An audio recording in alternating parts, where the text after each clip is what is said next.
Hola, soy Jorge Raúl Flores Gallegos, asesor tributario de la revista Actualidad Empresarial. Tocamos el tema de ámbito de aplicación del IGB tratado en la ley del IGB, que fue aprobado por el Decreto Supremo número 055-99-EF. Vamos a repasar rápidamente cuáles son los conceptos o ámbitos de aplicación del IGB.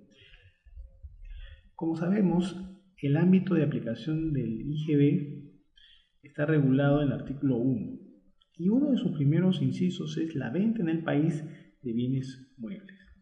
Es decir, cuando se realiza la venta en el país de bienes muebles, está referido a cualquier traslado o transferencia de dominio entre personas naturales o jurídicas que se realicen en el país, ¿no? Cualquier otro supuesto de exportación o venta fuera del ámbito o territorio del país no estará grabado.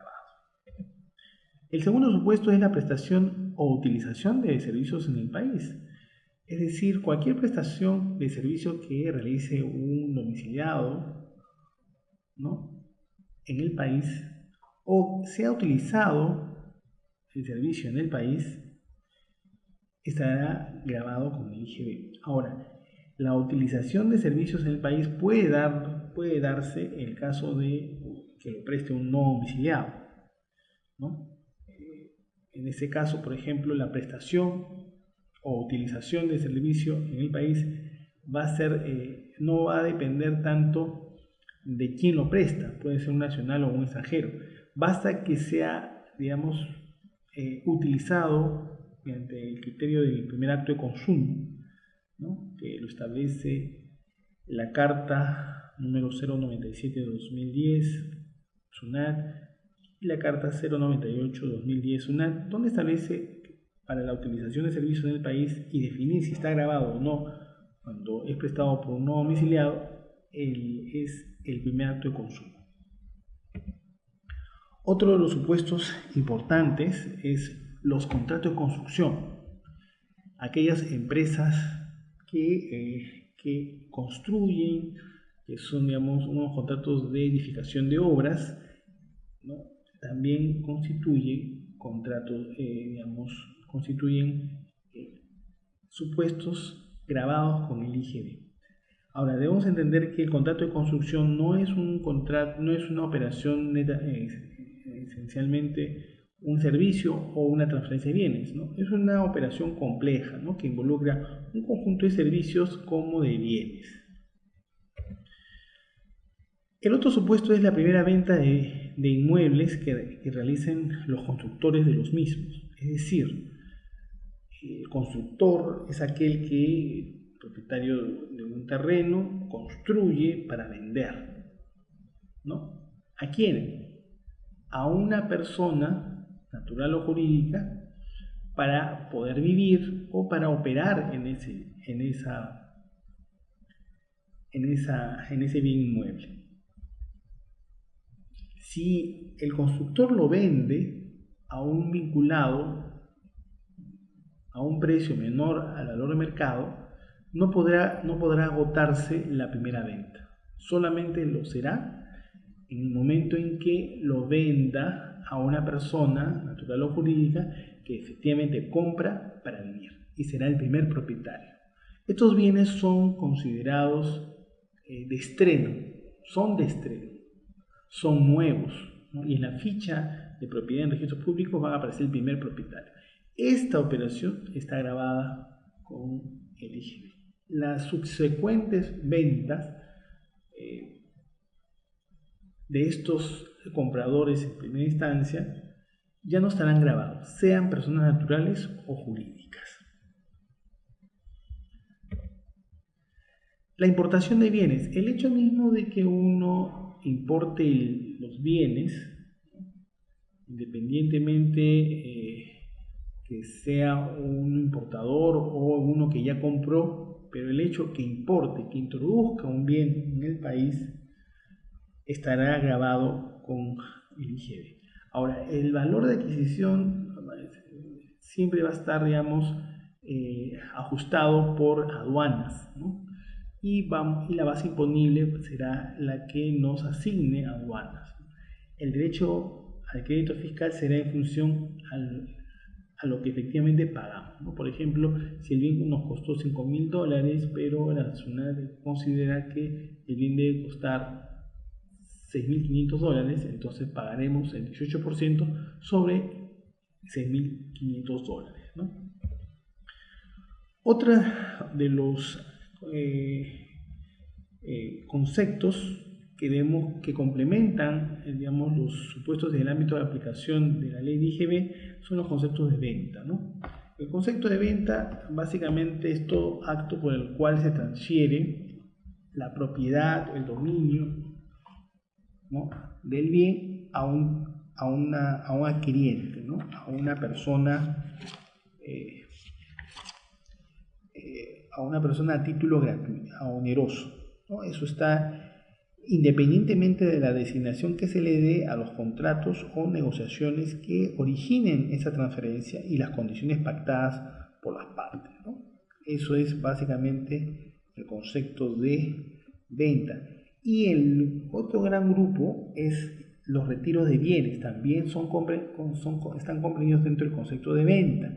El retiro de bienes, el cual efectúa el propietario, socio o titular de la empresa o la empresa misma, incluyendo los que se efectúen como descuentos o bonificaciones, será considerado venta, por lo tanto grabado, salvo el caso de una lista de retiro de bienes no gravados, ¿no?, que van desde el retiro de insumos, materias primas y bienes intermedios utilizados en la elaboración de los bienes que produce la empresa. Entre otro ejemplo, el retiro de bienes por el constructor para ser incorporados a la construcción del inmueble, ¿no? El retiro de bienes para ser consumidos por la propia empresa siempre que sea necesario para la realización de operaciones gravadas, entre otros, ¿no? Esos son dos ámbitos y debemos tener claro que el concepto de venta abarca todo. El retiro de bienes, que son básicamente transferencias, digamos, del propietario, disposiciones del propietario, y están en principio y en todos los casos estarán grabados, el cual se le va a tener que pagar el IGB. Y una lista taxativa del propio numeral 2 del literal A del artículo 3 establece taxativamente que retiro de bienes no son grabados. El concepto de bienes muebles también es otro concepto importante, el cual establece que los corporales que puedan llevarse de un lugar a otro, los derechos referentes a los mismos, los signos distintivos, invenciones, derechos de autor, derechos de llave y similares, las naves y aeronaves, así como los documentos y títulos cuya transferencia implique la de cualquiera de los mencionados bienes. Ahora, podemos tener el conocimiento de bienes no considerados muebles. Por ejemplo, tenemos el numeral 8, artículo 2 del reglamento de la ley de IGB, el cual establece que no están comprendidos en el inciso B del artículo 3 del decreto la moneda nacional, la moneda extranjera, ni cualquier documento representativo de estas, las acciones, participaciones sociales, participaciones en sociedades de hecho, contratos de colaboración empresarial, asociaciones de participación y similares, facturas y otros documentos pendientes de cobro, valores mobiliarios y otros títulos de crédito, salvo que la transferencia de los valores mobiliarios, títulos o documentos implique la de un bien corporal, una nave o aeronave. En este caso, toda esta lista no son considerados bienes muebles, ¿okay? Otro concepto importante es el de los servicios, ¿no?, que está en el artículo 3 y establece que es toda prestación que una persona realice por otra y por el cual percibe una retribución o ingreso que se considere renta de tercera categoría para los efectos del impuesto a la renta, aun cuando no esté afecto a este último impuesto, incluidos el arrendamiento de bienes muebles e inmuebles y el arrendamiento financiero, ¿no? También se considera retribución o ingresos los montos que se perciban por concepto de arras, depósitos o garantía y que superen el límite establecido en el reglamento, ¿no? Ese es el otro concepto. Y el otro concepto es la entrega a título gratuito que no implique transferencia de propiedad, ¿no?, de bienes que conforman el activo fijo de una empresa vinculada a otra económicamente, salvo en los casos señalados en el reglamento, ¿no? Y el reglamento establece, en el artículo 2, ¿no?, del reglamento, establece estas excepciones. Otro concepto que debemos tener en cuenta es el de construcción, ¿no? ¿Y en qué consiste la construcción para esta ley de IGB?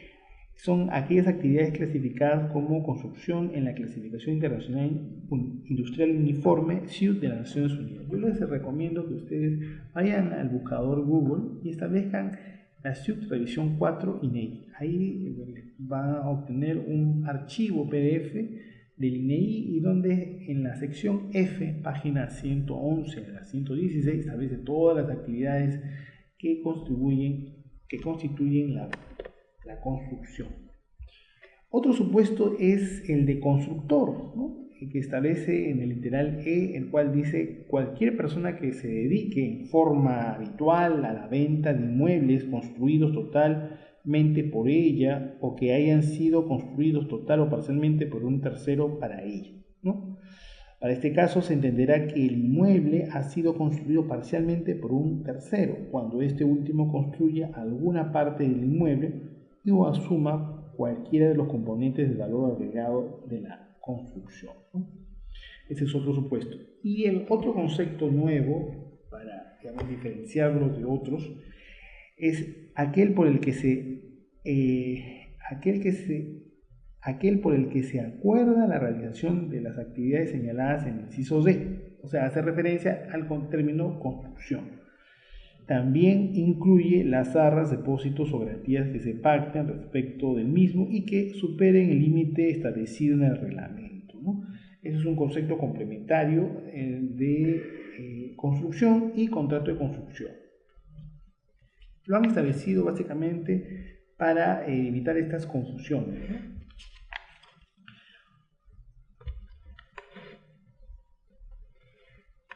Otro tema, otro gran ámbito es el tema del nacimiento de la obligación tributaria. ¿Cuándo nace la obligación tributaria? Esencialmente lo podemos ver en el artículo 4. Y empezamos con en la venta de bienes.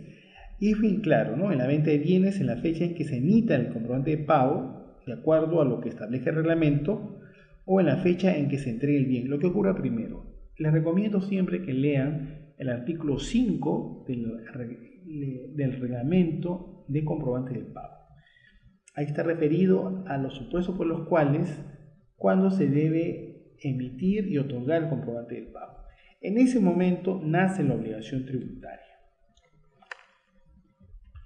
Otro de los conceptos que responden al nacimiento de la obligación tributaria está en el retiro de bienes. ¿Cuándo nace la obligación tributaria cuando se produce un retiro de bienes? En la fecha de retiro o en la fecha en que se emite el comprobante de pago, de acuerdo a lo que establezca el reglamento, lo que ocurra primero, ¿no? En otro concepto, en el caso de la prestación de servicios, hay dos ámbitos, ¿no? En la prestación de servicios, en la fecha en que se emita el comprobante de pago de acuerdo a lo que establece el reglamento, artículo 5, numeral 5 del reglamento de comprobante de pago, o en la fecha en que se perciba la retribución, lo que ocurra primero. Pero en los casos de suministro de energía eléctrica, agua potable y servicios finales telefónicos, telefax, telégrafos, ¿no?, en la fecha de percepción del ingreso, cuando reciban, o en la fecha del vencimiento del plazo para el pago del servicio, lo que ocurra primero, ¿no? También. Nacimiento de la obligación tributaria en la utilización en el país de servicios prestados por un no domiciliado. ¿Cuándo nace la obligación tributaria? Establecen dos reglas. En la fecha en que se anote el comprobante de pago en el registro de compras o en la fecha en que se pague la retribución, lo que ocurra primero, ¿no? Lo recomendable es acá primero siempre registrarlo, anotarlo en la operación en el registro de compras y luego pagarlo, ¿no? En un penúltimo supuesto tenemos en la primera venta de inmuebles. ¿Y cuándo nace la obligación tributaria en la primera venta de inmuebles? en la primera venta de inmuebles en la fecha de percepción de ingresos, el monto que se perciba sea parcial o total. Ese es el único supuesto. No implica emisión de comprobante de pago, sino simplemente en la fecha de percepción del ingreso por lo que se perciba, sea parcial o total. Otro supuesto de nacimiento de la obligación tributaria está dado en la importación de bienes en la fecha en que se solicita su despacho a consumo, ¿no? Ese es el momento por el cual se nace la obligación tributaria en todos los casos, ¿no? También tenemos una precisión en el artículo 3, numeral 2, literal B del reglamento, donde establece que en la importación o admisión temporal de bienes será en la fecha en que se produzca cualquier hecho que convierta la importación o admisión temporal en definitiva. Ese es un concepto importante. Ahí es donde nace la obligación tributaria del IGB. Ahora, veamos rápidamente los conceptos no gravados. Los invito a ustedes a que lean el artículo 2 de la ley. Por ejemplo, tenemos el arrendamiento y demás formas de cesión en uso. ¿Cuándo no están gravados? Cuando lo presta una persona natural perceptora de renta de segunda categoría, ¿no? En ese caso. Ahora, en el caso de también en la transferencia de bienes usados, ¿no? Bienes usados, tampoco estará grabado con el IGB, en el cual se efectúen personas naturales o jurídicas que no realicen actividad empresarial, ¿no? Salvo que sean habituales en la realización de este tipo de operaciones. Se requiere la habitualidad para estar grabado, pero simplemente si son transferencias de bienes usados y que no son habituales, por lo tanto, no están grabados, están fuera del ámbito de aplicación de la norma. El otro tema es la transferencia de bienes que se realice como consecuencia de la reorganización de empresas. Tampoco estarán grabados con el IGB. En la importación de bienes, para casos puntuales, ¿no? Bienes donados a entidades religiosas, bienes de uso personal y menaje de casa, aquellos compatriotas que regresan al país, ¿no? Eso no estará grabado con el IGB, y bienes efectuados con financiación de donaciones tampoco. En el caso del Banco Central de Reserva del Perú, por sus operaciones de compra y venta de oro y plata que realicen en virtud de su ley orgánica e importación o adquisición en el mercado nacional de billetes, monedas, cospeles y cuños. También tenemos la transferencia o importación de bienes y servicios dado por instituciones educativas e instituciones culturales y deportivas. En ambos casos se tiene que tener la autorización del Ministerio o los permisos, autorizaciones, ¿no? Del Ministerio de Educación y el Ministerio de Cultura, ¿no? Son las entidades competentes para pronunciarse sobre la condición de estar de no estar grabados sus operaciones con el IGB. Otro de los temas sencillos es los pasajes internacionales adquiridos por la Iglesia Católica no están grabados con el IGB. Las regalías que correspondan a abonar en virtud de los contratos de licencia que están relacionados a la Ley 26.221, Ley Orgánica de Hidrocarburos, tampoco estarán grabados. Ok, esto han sido los principales supuestos. Para mí será para una otra oportunidad y vamos a desarrollar estos temas con gran amplitud en nuestras publicaciones de la revista Actualidad Empresarial. Para mí será hasta otra oportunidad.